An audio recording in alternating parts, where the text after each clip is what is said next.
Good evening and good morning. Excellency Ban Ki-moon, former Secretary General of the United Nations, Professor James Tooley, Vice Chancellor of the University of Buckingham, Lord Stuart Wood, Chair of the United Nations Association of the UK, students and staff, ladies and gentlemen. We're delighted to welcome our esteemed guest, His Excellency Ban Ki-moon, to give the third annual lecture to the Centre for UN Studies here at the University of Buckingham. He joins us from Seoul in the Republic of Korea. It's only such a shame you can't be with us. In addition to staff and students from the University of Buckingham, we also welcome members of the United Nations Association UK, students and staff from Soka University and Soka University Peace Institute in Japan, as well as members of the British Association of Former UN Civil Servants. And we also thank members of the board of the Centre for the UN Studies, including those with us today, including former President of the UN General Assembly, Maria Fernanda Espinosa, who officially opened the Centre with our former Vice Chancellor, Sir Anthony Seldon, who also joins us.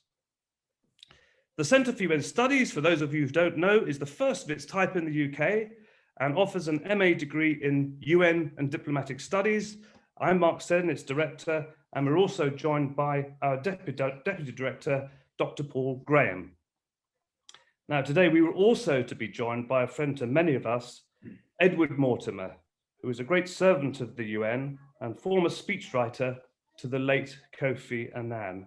And Edward sadly passed away last month, but such was his boundless enthusiasm, he would be delighted to learn that Ban Ki-moon is here today and that we have an audience of nearly 200 people from Britain and from Japan.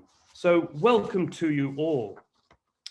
There are less than 100 days before the COP26 climate change conference in Glasgow, and there is arguably no world leader who has done more to make climate change the issue of our times than our very special guest, Ban Ki-moon. And his remarks to us today also coincide with the publication of his excellent biography, which is titled Resolved: Uniting Nations in a Divided World. Now, in saying all of this, I don't want to give the misleading impression that my former boss has retired. Far from it, because in 2017, Ban Ki-moon and Heinz Fischer, a former president of Austria, founded and are co-chairs of the Ban Ki-moon Center for Global Citizens in Vienna, Austria. And this group's mission is to support youth and women working within the UN Sustainable Development Goal frameworks. And in June 2017, Ban Ki-moon joined the Elders, which, for those of you who don't know, is a human rights group composed of international statesmen and women that was founded by Nelson Mandela. And only last month, Ban Ki-moon's intervention on the need for the United States to revisit its policies on Israel and Palestine was widely seen as an important step forward, as yet another round of bloody fighting in a seemingly unending conflict had erupted. So before His Excellency speaks to us today, Vice Chancellor Professor Tooley will speak, and followed by Lord Wood. And afterwards, we hope that there'll be a little time for a few questions to Ban Ki-moon. And in the first instance, what we would really like to hear from is from students at the universities, and also for if you don't mind me saying, Lord Wood, for younger members of the United Nations Association. So do send in your questions. We'll try and take some towards the end. But before that, I go to the Vice Chancellor, Professor Tooley. Vice Chancellor. Thank you very much indeed, Mark. And it's really a great privilege to welcome His Excellency and you all virtually to our unique boutique university. And even better, of course, one day to welcome you in person to our lush, verdant campus nestled in a bend of the River Great Ouse on the site of the original 7th century Saxon settlement here in Buckingham. Our students and faculty hail from around 80 of the 193 member states of the United Nations. It is our immense privilege, Your Excellency, to welcome you here. You're well known. Everyone knows you're the South Korean diplomat and politician who became the 8th Secretary General of the United Nations from 2007 to 2016. There are so many stories one can tell, and I'm looking forward to reading your biography. I'd like to know more about the time you went to America, age 18, in 1962, as a result, I think, of winning an essay competition. And as part of that visit, you visited the White House and met with US President John F. Kennedy. And it's easy to see really how going to America at that time, meeting JFK, must have made an extraordinary impression on you as a young man. The Bay of Pigs, the Cuban Missile Crisis, and then, of course, the assassination of the great president himself, all contemporary events. And on top of your family's experience in the Korean War, it's probably very easy to see what made you committed to lead a life of public service. So soon after becoming Secretary General, I understand global warming emerged as one of your key themes, to which you returned many times during your tenure. In a 2009 speech to the World Climate Conference in Geneva, you said, "We are heading towards an abyss." In 2007, you compared the threat of global warming to the fear of a nuclear winter, which had engaged your generation and mine, coming of age at the height of the Cold War. And global warming is the subject of your talk today. Why the world must act now to halt and reverse climate change. It's a topic about which we're particularly interested in hearing all sides of the argument here at the University of Buckingham. And it's a huge pleasure to add my words of welcome to you, Your Excellency, Ban Ki-moon. I hand over to Lord Stuart Wood before we hear from you yourself.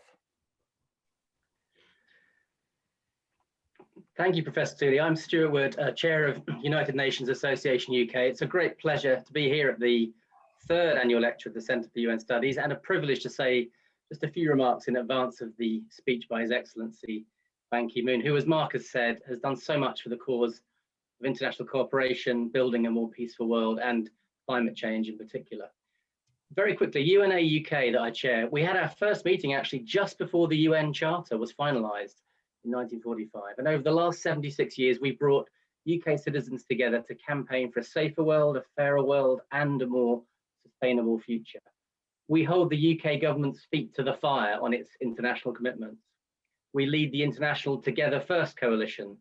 We campaign for improvements in the systems of global governance on which we all rely, including fighting for a more transparent and inclusive way of selecting leaders of that global architecture. And in the run-up to COP26, which His Excellency will be discussing today, we work with the Climate Coalition to press for British leadership on climate change. And I'd like to invite you all to join us and be part of our work.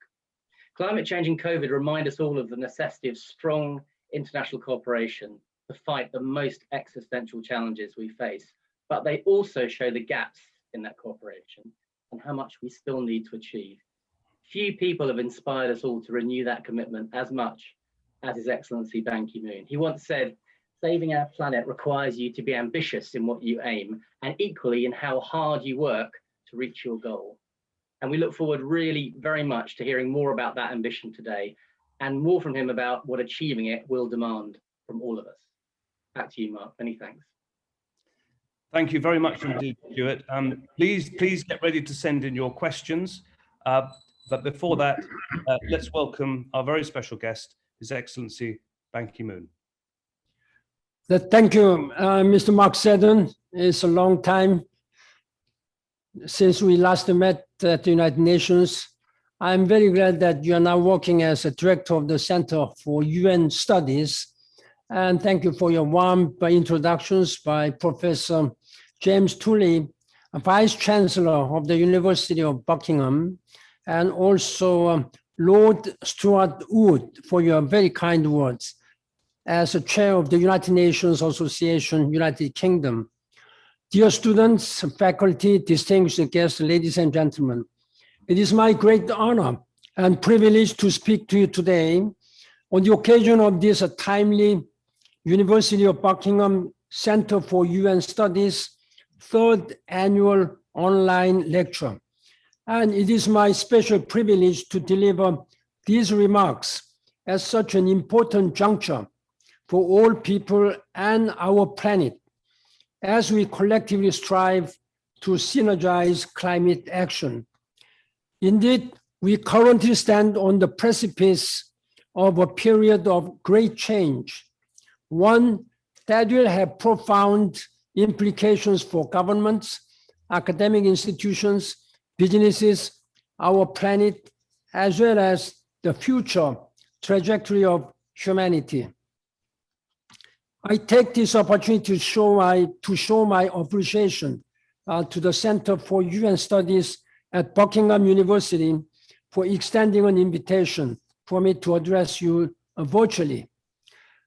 My special thanks go to the event's other key participants who have come together to show incredible interest in today's lecture and ensure its success, including University of Buckingham staff and faculty, students at Soka University in Japan, members of the United Nations Association, United Kingdom, and members of the British Association of Former UN Civil Servants. And I understand that Her Excellency Maria Fernanda Espinosa, former Minister of Foreign Affairs of Ecuador, and most importantly, President of the 73rd UN General Assembly. Thank you for your participation. We have been such a good friend each other. Ladies and gentlemen, we find ourselves at the center of a variety of converging crises and increased uncertainty. The ongoing COVID-19 pandemic continues to upend our economies, societies, and way of life. At the same time, our planet is on fire, both literally and figuratively, with the climate crisis deepening as temperatures surge, floods rage, and wildfires burn. COVID-19 and other global crises, such as climate change, have underlined our fundamental interconnectedness. They have also made it clear that in today's world, we need global solutions born out of cooperation and global partnership to holistically address the great challenges that we face. And such solutions must be rooted in sustainability and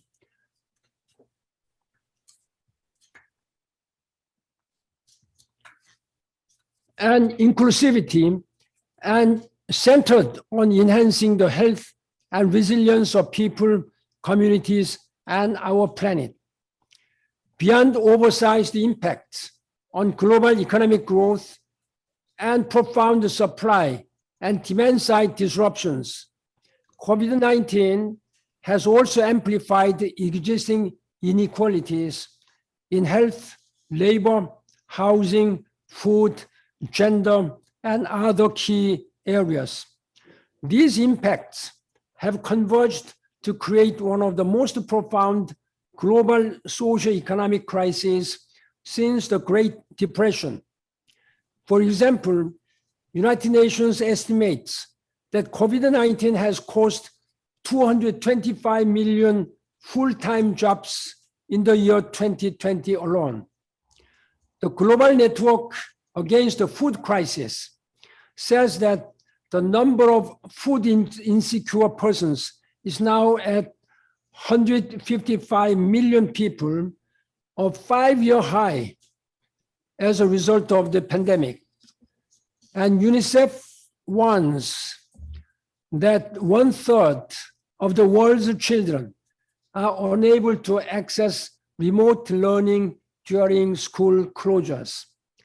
Under this troubling backdrop of the current global landscape, it is clear that the recovery will be both extended and arduous, particularly as vaccine inequity continues. But to ensure that we recover in the right way, it is not enough to simply build back. We must build back better, as well as build back as greener. Indeed, our recovery from COVID-19 must address climate change and guide us to a more sustainable and resilient future for all people and our planet. COVID-19 has also offered us a glimpse of the possible global disruptions that will arise from climate change in the near future. These include, but are not limited to, elevated public health perils, mass displacement, turmoil to supply chains, increased conflict, heightened risks for insurers and index funds, and protracted economic crisis. Both pandemics and climate change are inherently global issues which require a strong multilateral response and increased international cooperation and partnership. And as the world has rightfully focused on the ongoing COVID-19 crisis, climate change is continuing to alter the character of the Earth and create increasingly dire risks and instability.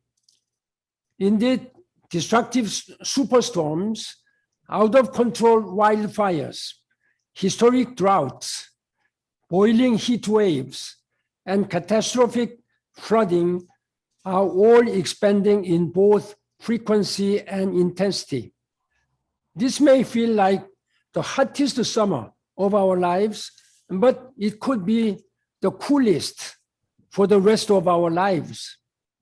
As such, we must increase our collective efforts to protect ourselves, our communities, and the planet from the existential threat this will bring. In this regard, today, I'm excited to speak to you about two things. First, I will underscore the reality of our current climate crisis and highlight the great importance of coming together to implement the Paris Climate Agreement to act now in combating our climate crisis. And second, I will discuss the necessity of climate adaptation and lay out a viable way forward in building on some of the reasons we have to be optimistic about our shared future here on this singular planet. Dear students and faculty members, climate change is fueling insecurity, conflict, refugee flows, and public health hazard around the world. And these threats do not discriminate. All nations are and will continue to be endangered by them as the world continues to warm. As a result of climate change, rising sea levels are an existential threat to many small island developing countries, as well as some of the world's most populous and economically important cities around the world. Catastrophic flooding recently submerged parts of Germany, Belgium underwater, killing over 200 people, and historic rain and flooding deluged central China last week, trapping passengers in subways, killing dozens, and displacing over 200,000 people. In recent weeks, much of the Northern Hemisphere has been suffering through the unprecedented heat wave, with the hundreds tragically dying in Western Canada and the United States, and temperature in Siberia even soaring to 48 degrees Celsius. And areas of the Middle East and South Asia are now experiencing heat waves so severe that doctors are sounding the alarm about the capacity of humans to physically withstand them in the years ahead. But warming is not just a future threat. A landmark study released recently in the scientific journal Nature says that nearly 37% of all global heat-related death can now be blamed on human-caused climate change. How can we mitigate these threats? Western nations such as the United Kingdom, United States, and the European Union certainly cannot do it alone, nor can Asian countries like China, Japan, or my own country, Korea, or others. What is needed is an unprecedented global effort propelled by multilateralism, solidarity, and partnership. With this in mind, I'm of the view that we must urgently step up collective efforts to cut global emissions and implement the Paris Climate Agreement. During my 10-year service as the Secretary General of the United Nations, I am proud to tell you that I have prioritized climate change and elevated its importance to the very top of the international agenda. The Paris Climate Agreement, signed by 195 countries in 2015, offers us a clear game plan to confront the serious threats to our planet. I will always remember the long days of negotiation in Paris, culminating with an electric final night when we finally secured commitments from the world's leaders. The atmosphere was extremely exciting as there was a collective sense that we were standing on the precipice of an important historical moment. However, for the same reasons, it is also quite tense. It was quite tense and nerve-wracking at times. I'm incredibly proud of the fact that we unanimously achieved this landmark goal, and the Paris Agreement was adopted by consensus in Paris on December 12, 2015. This was a resounding triumph, not only for our Earth, but for multilateralism and global partnership as well. The road to Paris started years earlier. However, there were many obstacles along the way to overcome. After finally getting the United States to sign on to the UN climate process under President George W. Bush, through some deft and personal diplomacy, convincing China was then a monumental task. I continuously worked with the US President, later Barack Obama, and European leaders, and to engage China on climate change. It was encouraging to note that Chinese leaders came to realize that unless they sincerely engaged with this issue and the growing international consensus around it, China would suffer disproportionately from the environmental, political, and economic consequences of climate inaction. Additionally, as a way to strengthen my capacity to convince other world leaders, I wanted to see with my own eyes how climate change was wreaking havoc on our vulnerable planet and local communities. I visited Antarctica and the Arctic Pole 5 times in my time as Secretary General, and saw the staggering realities of our world's fast melting glaciers and iceberg. Standing on the iceberg, I was speaking to the reporters, including BBC and CNN, all these major media, that glaciers was melting and sea level was rising. I was sending out strong warnings to the world's people. I also traveled to Lake Chad in Central Africa to witness it was shrinking to a fraction of its former size. I saw the Aral Sea, which was a sea, completely dried up, and saw several ships abandoned on the just seabed. I met with the civil society leaders in the Amazon, where I observed accelerating deforestation. And I talked with distraught islanders in sinking islands like Kiribati, Marshall Island, etc. They were all fearful of the existential threat of the rising sea levels that was slowly swallowing up their houses and small businesses. Together, these underground visits reinforced my belief that the climate crisis represented humankind's biggest challenges. They also powerfully demonstrated the full impact of climate change, raised international awareness, and helped to convince many nations at the time of the great need to unite for the Paris Agreement. Today, 6 years later, I still believe the Paris Agreement offers us our best hope to persevere over the dire threats to our planet. But we must now accelerate our common implementation efforts. I have been speaking out that we don't have a plan B because we don't have a planet B either. That is why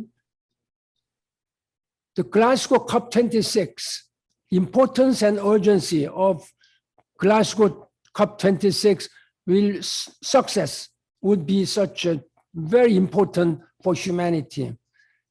But at the same time, quite frankly, we have no time to spare. Indeed, recent UN climate reports paint a worrying picture of fast approaching environment tipping points, surging global heating, oceanic threats, and seismic biodiversity loss if urgent climate action is not taken.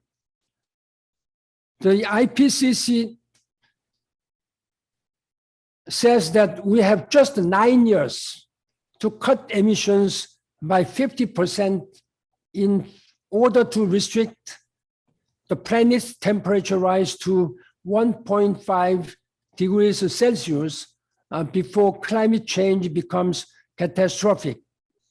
And in May, the International Energy Agency, IEA, released a landmark net to zero by 2050, urging investors against funding any new oil, gas, or coal supply projects after 2021.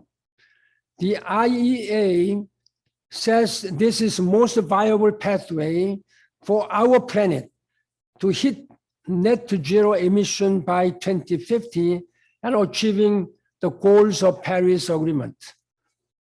But to faithfully implement the Paris Agreement and push it further, countries need to expand their ambitions and urgency to cut emissions. And we must secure increased climate financing from upper income nations and through the catalyzing power of multi-stakeholder partnerships. This is particularly critical in the lead up to COP26 in Glasgow, where the climate rulebook will be finalized. Ladies and gentlemen, it is clear that climate change is here right now. And it is devastating communities all around the world, causing massive economic impacts. Species are at risk of extinction and ecosystems are collapsing. As such, acting now to urgently fight climate change must be the overarching task not only of our lifetime, but our children's and grandchildren's lifetimes as well. Only by doing so, we will be able to transform historic global commitments such as Paris Agreement and the Sustainable Development Goals into decisive action. So, in tandem with taking climate action by cutting emissions and pursuing sustainable development, we must also elevate efforts to adapt and scale up our resilience to the rapidly changing climate of both today and tomorrow. And this also needs to be done through global cooperation and partnership born out of solidarity with others. As recent extreme climate events all around the world clearly show us, we immediately need to fortify our planet with the climate change resilience. The Global Center on Adaptation, where I'm now working as a co-chair, works to enhance urgent action and support for adaptation solutions to the cascading effects of climate change. We released a recent landmark report that argues it is a human, environmental, and economic imperative to expediently invest in adaptation and climate resilience.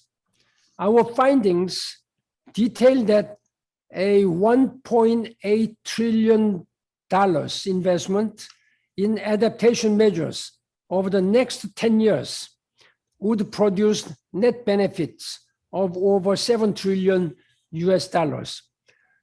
This would also offer triple dividends in the form of, first, avoiding future losses, second, spurring economic gains through innovation, and thirdly, ensuring social and environmental benefits. So adaptation is crucial, but climate optimism is too. Climate inaction is dangerous, but climate defeatism is as well. With this in mind, I firmly believe that despite the dire news and very real dangers ahead, we must remain optimistic and scale up action and solidarity with others. And there are many reasons to be positive right now. In terms of, indeed, the multilateral response to address climate change and rally behind the Paris Climate Agreement, it is certainly more encouraging than it was last year. Particularly, the election of President Joe Biden, of United States gave climate action an invaluable boost. Just hours after he was inaugurated, President Biden signed an executive order to officially rejoin the Paris Climate Agreement. This was a clear demonstration of where US administration's priorities lie, and I believe has also revitalized larger global efforts ahead of COP26 in Glasgow. In this regard, I commend the growing number of nations for their commitments to reach net zero emissions. Now, global leaders must go further to expanding climate funding for developing countries and scaling up financing for climate adaptation to ensure that COP26 is a success. But there are other reasons for climate optimism as well. At the grassroots level, we may have hit an inflection point in 2021. International media is increasingly covering the climate crisis and its many dangers, and publics are demanding stronger political leadership, particularly as heat, floods, and fires break new records.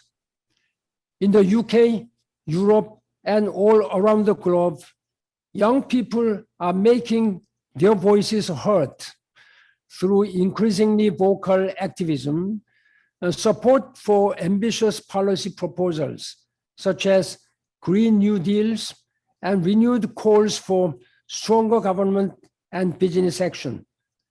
They know we must act. This grassroots momentum from young people and civil society is an important part of the essential partnership efforts. We need to pressure greater government and business response in acting now to cut emission. And such momentum is also critical to implement the Paris Agreement, which is truly universal agreement in that it galvanizes all stakeholders to come together in partnership for the future of our planet and humanity. This includes not only governments, but also private sector, civil society, women, youth, international organizations, academia, scientists, indigenous and frontline communities, and others. I am of the view that continued pressure from youth and civil society partners like yourselves will also in turn help foster the ongoing success, adoption, and commercialization of innovative emerging technologies. And in tandem with growing public outrage and increasing political will to address climate crisis, many industries and businesses are also seeing grassroots pressure to cut emissions, change their operations, and elevate greater social responsibility in their practices. While the role of government will remain important, I am of the view that advocacy of the economic benefits of emerging technologies can also facilitate widespread interest, usage, and marketability at a time when our planet and humanity needs them the most. I also believe this is now more achievable than ever before as a result of the convergence of three key elements. These include swiftly progressing technological innovation, the tumbling cost of clean energy around the world, and rapidly changing public attitude. Now we must harness the optimism into concrete action. Ladies and gentlemen, working alongside each other in our own societies and across borders to act now to combat climate change simply must unite all global citizens and nations through cooperation and partnership. Indeed, we are truly all in this together. We should understand that failing to take climate action will deepen existing inequality and weaken the human rights of the most vulnerable, including those already bearing the brunt and most at risk of the pandemic.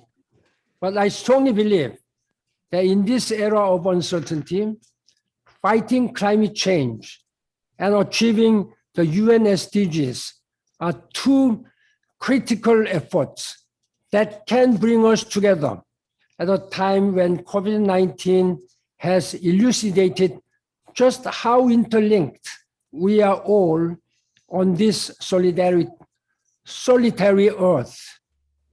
Doing so will protect our planet, expand inclusion, advance the empowerment of women and girls, address inequality, and protect public health.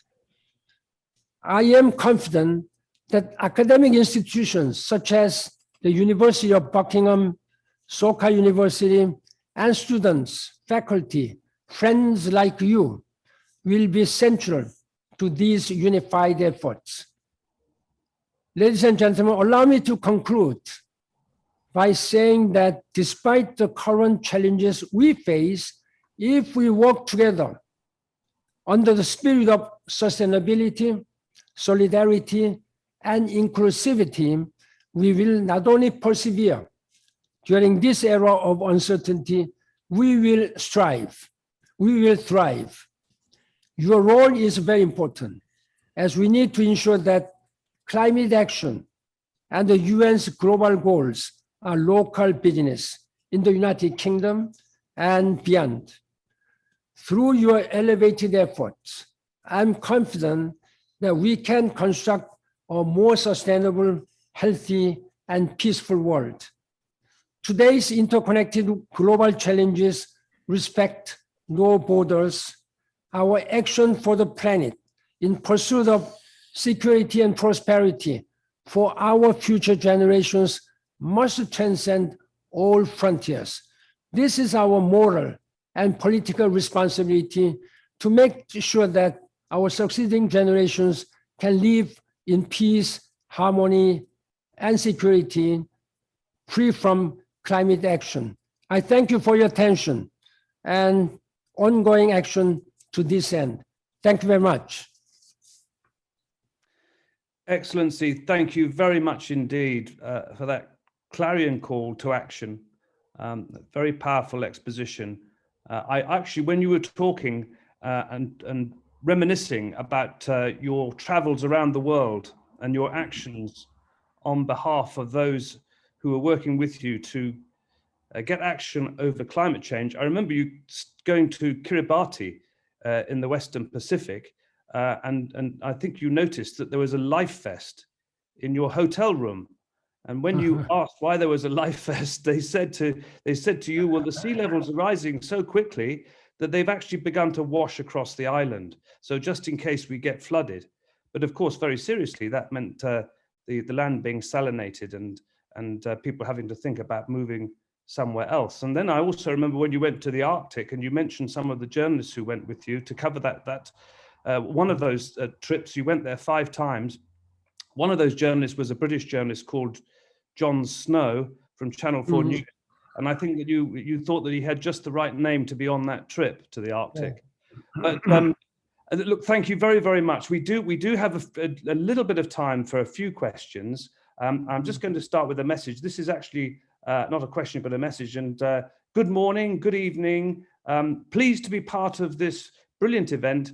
I'm Sonia Batur Shikari. I'm Special Assistant to the Governor of Kaduna State, Nigeria, on environment, focusing on climate change. And you mentioned Lake Chad there. Now, the first question, if I may, is this is from Kazutu Kawashita. And Kazutu says, Excellency, what do you think, what factor is the most which is preventing expanding renewable energy around the world? What is the factor that is preventing the expansion of renewable energy around the world, the most important problem that it's facing? Alternatives to all these current energy sources like gasolines and coals, particular coals, I think should be replaced by renewable energies. Renewable energies it may cost, but it does not emit any greenhouse gas emissions. That is why the IPCC and most of the advanced countries are now, United Nations are strongly advising the member states and parties to the Paris Climate Change Agreement to make sure that net zero emission by 2050. We have just 30 years to go. For that purpose, we must invest much more on renewable energy, solar power, and also wind powers, etc. These are emission-free. At the same time, we have to phase out as soon as possible, preferably by 2035 or at the latest by 2040, all internal combustion engines, cars. And all this, of course, we have to phase out all coal-fired power stations.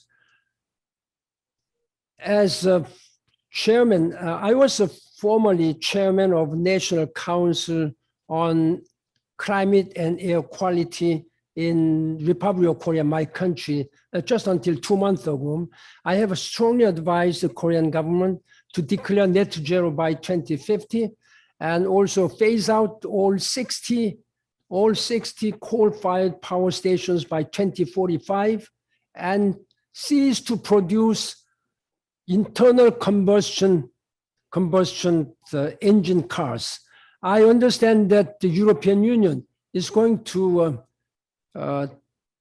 charge a sort of CBAM, a climate border adjustment mechanism, CBAM, a higher tax for all these carbon producing cars.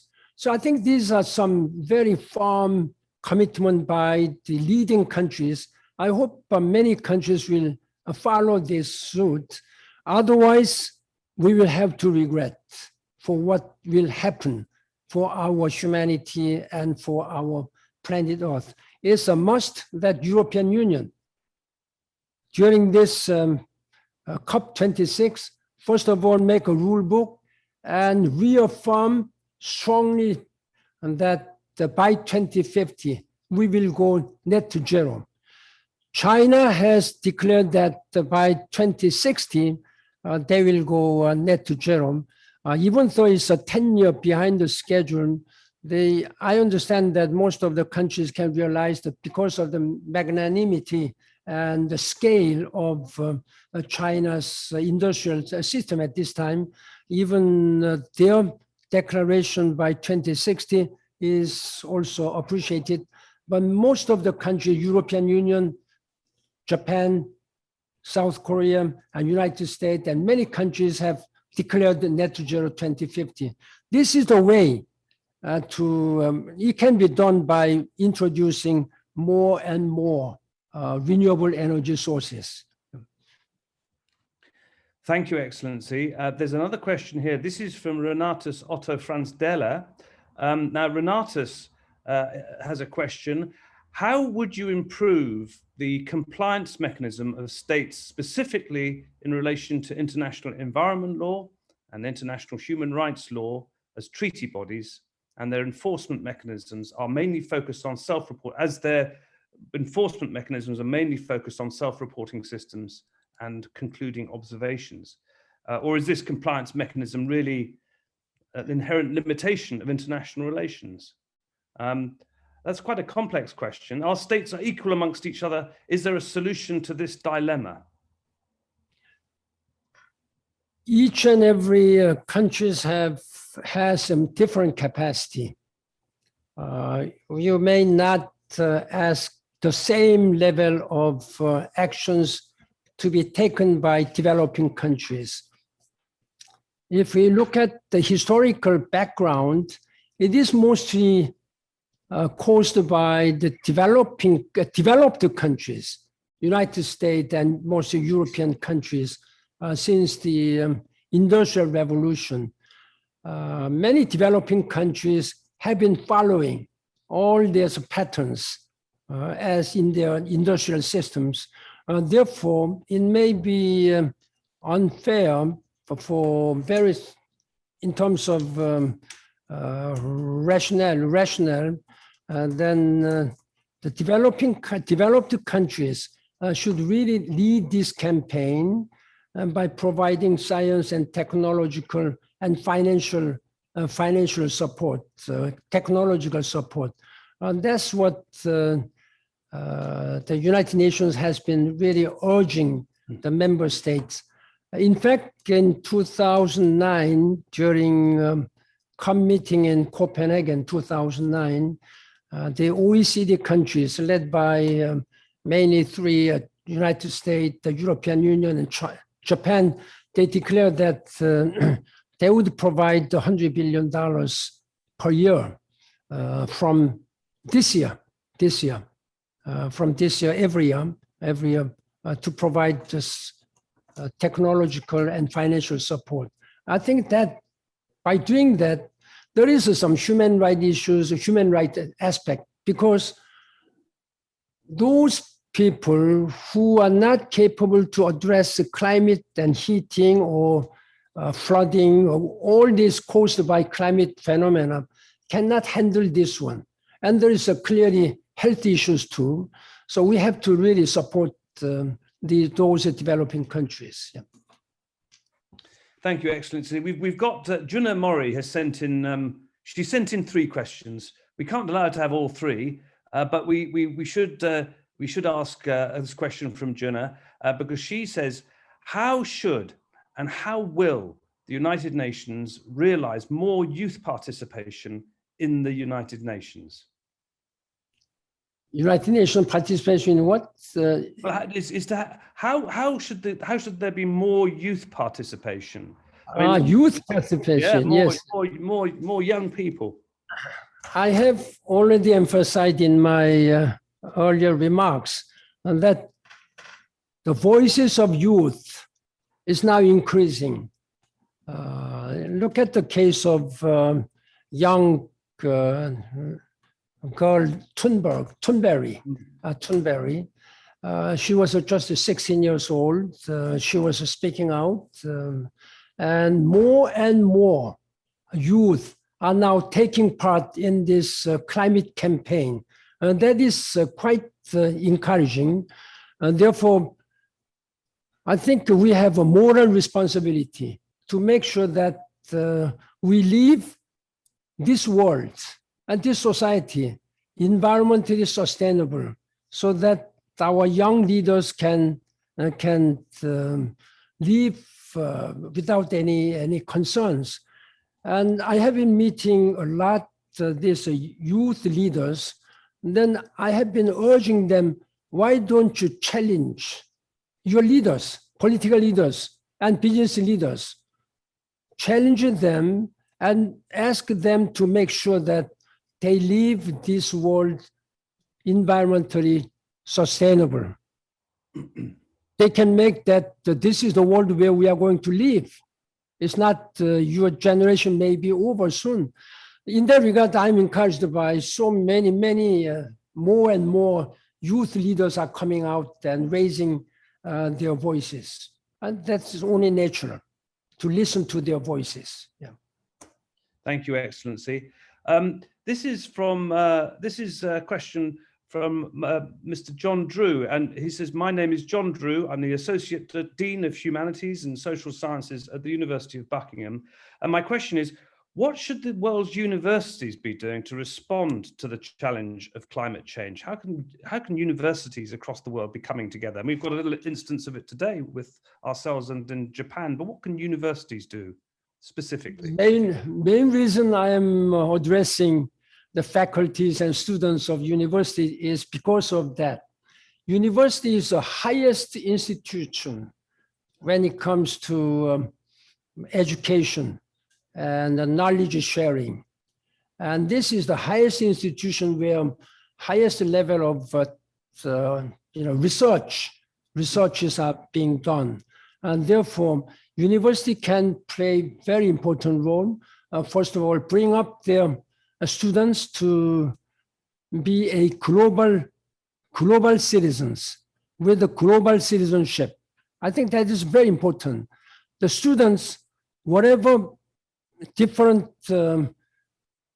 areas that they may be majoring, but most important thing is that everybody, men and women, should be armed with the global citizenship.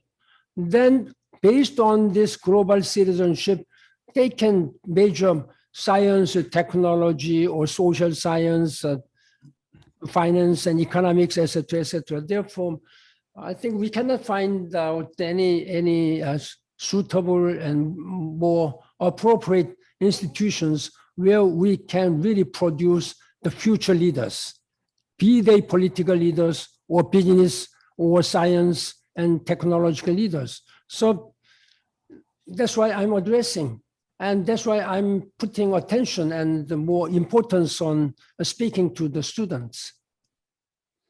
Excellency, you have set out some of the measures you think that the developed world can be helping with the developing world, but the British government in the past couple of days has committed itself to ending all coal use by 2050, but is saying that it's quite disappointed by the lack of support in other parts of the world. But sometimes it's quite difficult. And there's a question from Ria Das, and Ria asks, how can developed nations assist developing nations in achieving effective, clean, renewable energy transition? As I already said, as was already announced publicly as a political statement and promise by the OECD countries, that they would provide and mobilize at least $100 billion a year. That was done in 2009. From 2009 to 2020, they were supposed to mobilize $100 billion. And thereafter, from this year, every year $100 billion. But they have not been able to mobilize such a things. I think national governments, international development banks like World Bank, IMF, and European development banks, and other regional development banks, and business communities. We are not asking only from public sources, and private sectors. They should also provide such funding. Therefore, then the United Nations should really mobilize more, stronger leadership to make sure that this $100 billion support for developing countries will be there. So far, during the last 10 years, they were able to mobilize only $80 billion during the last 10 years.